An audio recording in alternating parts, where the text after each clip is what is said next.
여러분은 할머니, 할아버지를 떠올리면 어떤 것이 생각나나요? 먹거리가 풍성한 시골집? 백발이 성성하고 허리가 구부정한 할아버지? 아니면 따뜻하게 들려주시던 옛날 이야기가 떠오를지도 모릅니다. 어떤 모습이든 할아버지, 할머니는 오늘날 나를 있게 한 역사이자 고향입니다. 가족과 생계를 위해 치열한 삶을 살아온 우리 어르신들의 삶. 이제 여유와 즐거움으로 여생을 가득 채워도 모자랍니다. 그런데 우리 할머니, 할아버지의 진짜 삶은 어떤가요? 여기 권숙자 어르신의 이야기를 들어봅시다. 40년 동안 식당 일을 하며 가족을 부양해온 권할머님은 올해로 69이 되셨습니다. 서울에서 첫째 아들 가족과 함께 사는 할머니에게 이제 남은 것은 무료한 일상, 그리고 토끼 같은 손주들의 재롱뿐입니다. 그런 할머님의 마음을 아는지 모르는지 아들 내외는 제 자식만 신경 쓰는 것 같고 손주들은 할머니보다 스마트폰을 더 좋아하는 것 같죠. 두 차례의 큰 수술을 거치며 잔병실에도 잦아졌고 의지하던 친구들 몇몇은 이미 세상을 떠났습니다. 뉴스에 나오는 노인 문제 이야기는 더 이상 남일 같지가 않죠. 자녀들 뒷바라지를 위한 삶의 시계 위에서 스스로를 위한 여유는 존재하지 않는 듯합니다. 이야기를 좀 더 사회적인 관점에서 생각해보면 이렇습니다. 사실 검색창에 노인이라고 입력만 해봐도 팍팍한 어르신들의 삶을 조금은 들여다볼 수 있습니다. 지난 2000년 고령화 사회에 접어든 우리나라는 그 어느 나라보다도 빠르게 노령 인구가 증가하고 있습니다. 그뿐만이 아닙니다. 노인 빈곤 위험도는 OECD의 30개 국가 중 최고 수준이며 노인 자살률 역시 OECD 국가 중 1위라는 사실은 공경에 처한 어르신들의 삶을 단적으로 보여줍니다. 인구가 늘어나니 이에 따른 건강관리 비용도 무시할 수 없게 되죠. 이렇게 되면서 노인은 공경과 배려의 대상보다는 사회적 비용만 잔뜩 짊어진 계층처럼 여겨지게 되었습니다. 그런데 혹시 이러한 지표에만 의존하면서 우리는 더 풍요로울 수 있는 어르신들의 삶을 제한하고 있지는 않은가요? 중요한 건 어르신도 노인이기 이전에 주체적인 사회 구성원이며 누구의 부모이기 이전에 이성과 감성을 지닌 인격체라는 것입니다. 이제 어르신들의 삶에 새로운 활력을 찾아볼 수는 없을까요? KBS에서 방영된 청춘합창단을 생각하면 이야기가 좀 달라집니다. 가수 김태원 씨의 지휘 아래 모인 40여 명의 어르신들은 음악과 하모니에 대한 열정으로 많은 사람들에게 큰 감동을 선사했죠. 어르신들의 삶을 이처럼 활기차게 만든 건 바로 문화예술 교육이었습니다. 사실 해외에서는 오래전부터 문화예술 교육이 사회 발전의 필수적인 요소로 자리 잡혀왔습니다.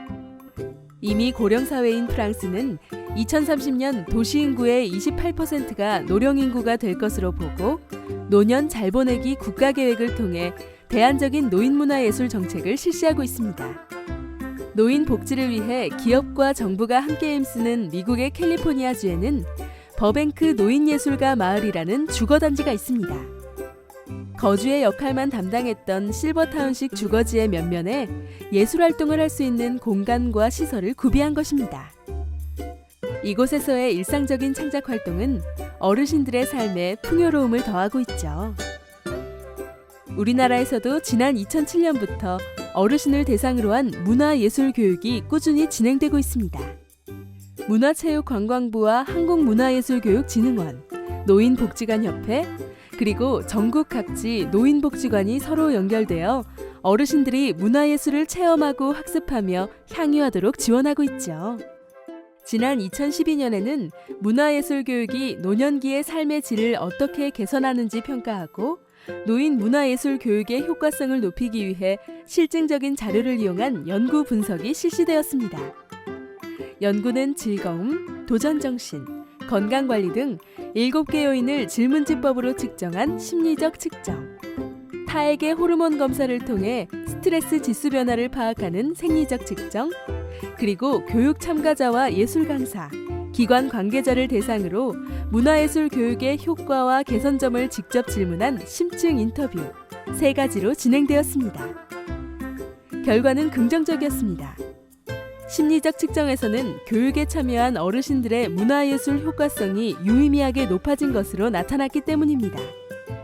다시 말해 즐거움과 도전정신, 건강관리 등이 통제 집단에 비해 유의미하게 높게, 부정적 자존감은 낮게 나타났습니다. 그리고 타액을 채취하여 시간대별로 분석한 생리적 측정 결과에서는 흔히 스트레스 호르몬이라 불리는 코티솔의 농도가 눈에 띄게 감소하기도 했습니다. 심층 인터뷰를 통해서는 노년기에 예술을 할 수 있다는 것 자체가 자신감을 갖게 한다. 부모가 아닌 나로서 주체적으로 생활하게 되었다는 이야기를 들을 수 있었습니다.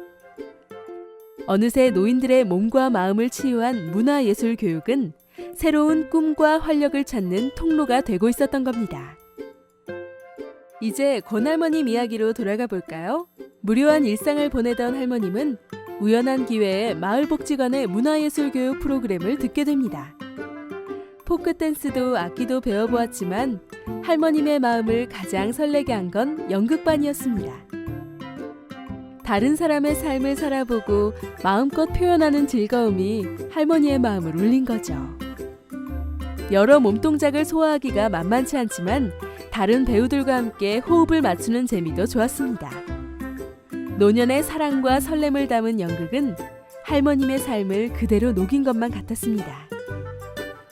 1년에 한 번, 가장 큰 무대에서 경합을 벌이는 청춘 연극제에 참가하는 날은 연극 활동의 클라이막스였습니다. 이제 권할머니는 어깨가 무거운 가장, 어머니를 넘어 진정한 삶의 주인공이 되려 합니다. 이것은 결국 우리 모두의 자화상이기도 하죠.